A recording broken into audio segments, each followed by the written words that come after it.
वहीं देहरादून में अवैध खनन पर प्रशासन का शिकंजा देखने को मिला। दरअसल प्रशासन की ओर से लगातार ऐसे अवैध निर्माणों को लेकर भी कार्रवाई की जा रही है। प्रशासन का पीला पंजा भी चल रहा है। अब देहरादून से एक खबर सामने आई जब अवैध खनन पर प्रशासन का शिकंजा कसता हुआ नजर आया है। प्रशासन की कार्रवाई में 3 ट्रैक्टर ट्रॉली अब तक सीज किए जा चुके हैं और वन विभाग की अवैध खनन के खिलाफ छापेमारी हो रही है। तो एक और जहां अवैध निर्माणों के खिलाफ कार्रवाई हो रही है, दूसरी तरफ अवैध खनन के खिलाफ भी प्रशासन लगातार सख्त कार्रवाइयां कर रहा है। और इस बीच ये खबर आपको बता रहे हैं, देहरादून के सहसपुर क्षेत्र में वन विभाग ने अवैध खनन पर बड़ी कार्रवाई को अंजाम दिया है।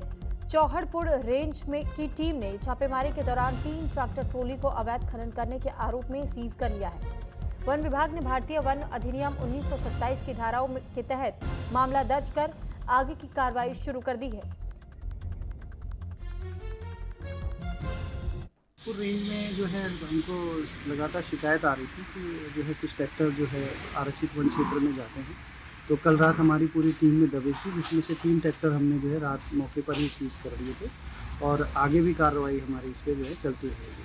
नहीं, चालक नहीं पकड़े गए, वो सब मौके पर जो है माल नदी पे खाली करके ही जो है भागने की कोशिश करते, ट्रैक्टर छोड़ के जो है वो सब अपना अपना भाग गए। तो हमें पता है, जैसे भी सूचना हो गई है सब पे जो है इसको जारी कर दिए गए और शीघ्र ही जो है और भी बड़े स्तर पे जो है कार्रवाई की तैयारी कर रहे हैं।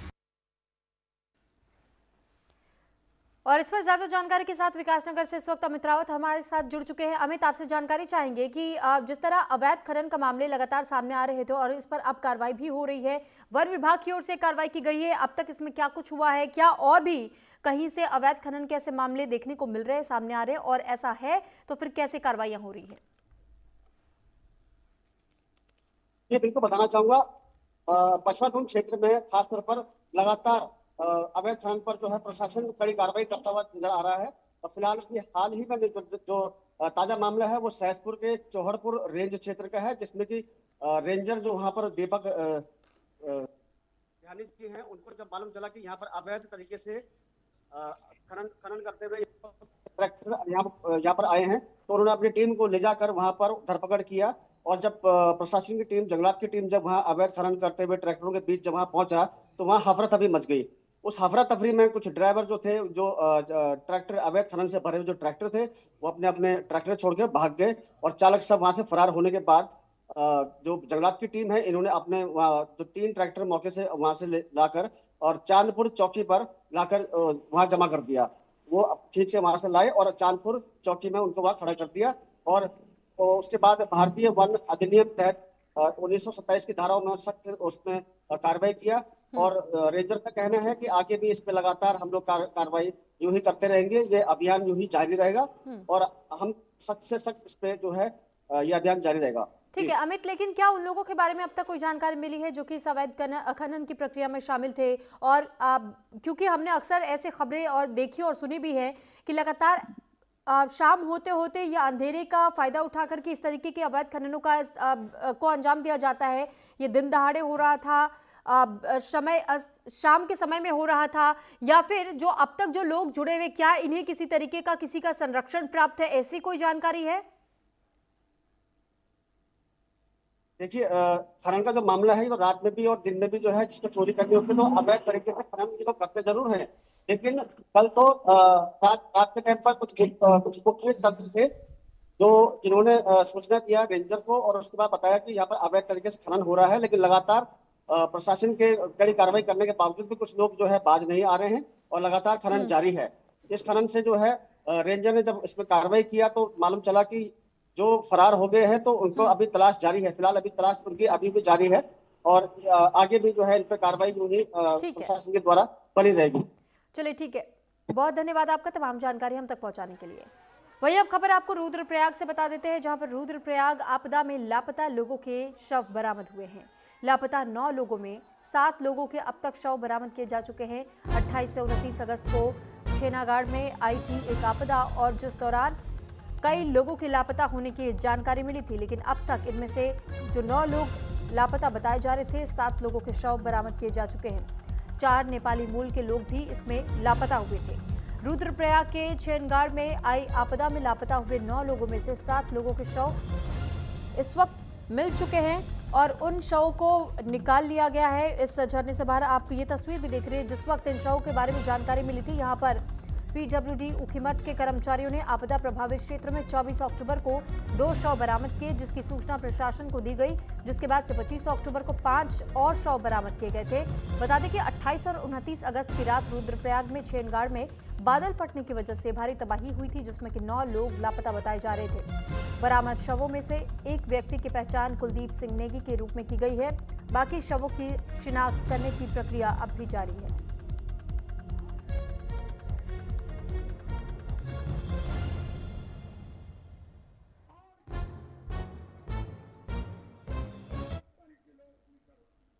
तो वहीं देहरादून में गन्ना विकास एवं चीनी उद्योग मंत्री सौरभ बहुगुणा ने बैठक की। गन्ना पेराई सत्र शुरू होने से पहले ये बैठक आयोजित की गई। बैठक में कई चीनी मिलों के प्रतिनिधियों ने अपनी तैयारियों और समस्याओं को साझा किया।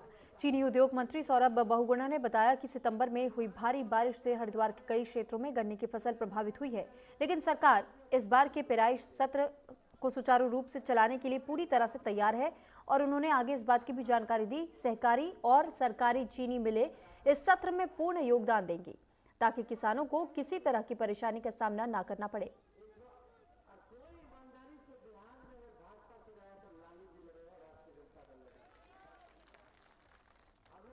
सत्र पहले शुरू होने से पहले अधिकारियों के साथ साथ सारे चीनी मिलों के जीएम्स और अधिकारियों से चर्चा करते हैं कि क्या क्या तैयारियां हो गई हैं, कितनी तैयारी बची है, पेराई सत्र कब तक शुरू हो जाने की उम्मीद है, कौन सी मिल किस टाइम तक पूरी तैयारी कर लेगी, उनका शुभारंभ किस दिन होगा पेराई सत्र का चीनी मिलों का।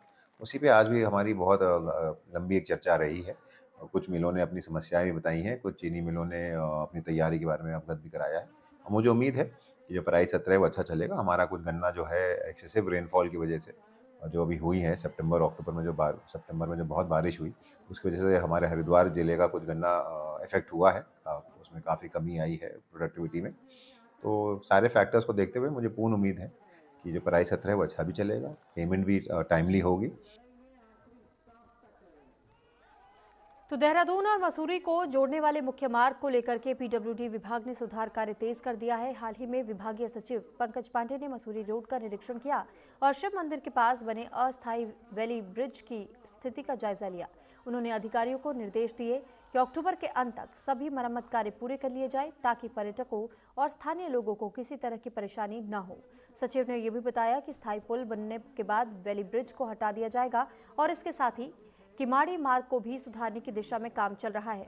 पंकज पांडे का यह कहना है कि इस रूट पर यातायात का ज्यादा तौर पर प्रवाह नजर आता है और संकरे ब्रिज के कारण ट्रैफिक की समस्या भी होती है, लेकिन विभाग जल्द ही नए पुल का निर्माण कर राहत देने का प्रयास कर रहा है।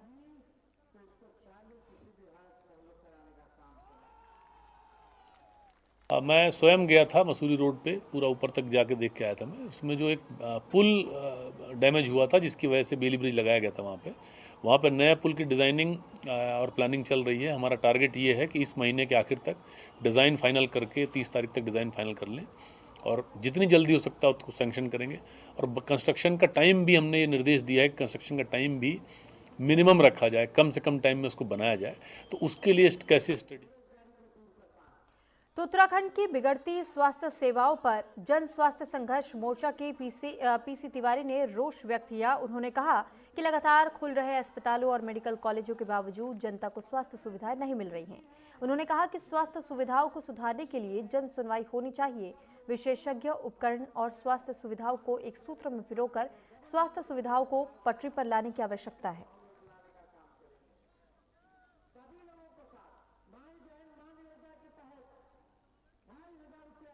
जन स्वास्थ्य संघर्ष मोर्चा 2014 में कुछ दुर्घटनाओं के बाद अल्मोड़ा में गठित हुआ था और उसने काफ़ी लंबी लड़ाई और लंबी बात विमर्श के बाद, लंबे शोध के बाद जो है ये सुनिश्चित उसने कुछ मांगें सरकार के सामने रखी थी। उन मांगों में ये बात सामने आई थी कि पहला नंबर 1 कि स्वास्थ्य हर व्यक्ति को गुणवत्तापूर्ण समान स्वास्थ्य सुविधा पाने का मौलिक अधिकार है और जिस अधिकार को सुनिश्चित करना सरकारों की जिम्मेदारी है और वो जो नहीं की गई है। नंबर 2 हमारा ये कहना है कि आज जो है पूरी तौर पर स्वास्थ्य जो सेवाएं हैं वो बिल्कुल ख़त्म हो गई हैं और पूरी जगह जो आम आदमी है वो उससे बेहाल है, आक्रोशित है। तो मां मनसा देवी क्षेत्र के संरक्षण को मिली मंजूरी। मनसा देवी क्षेत्र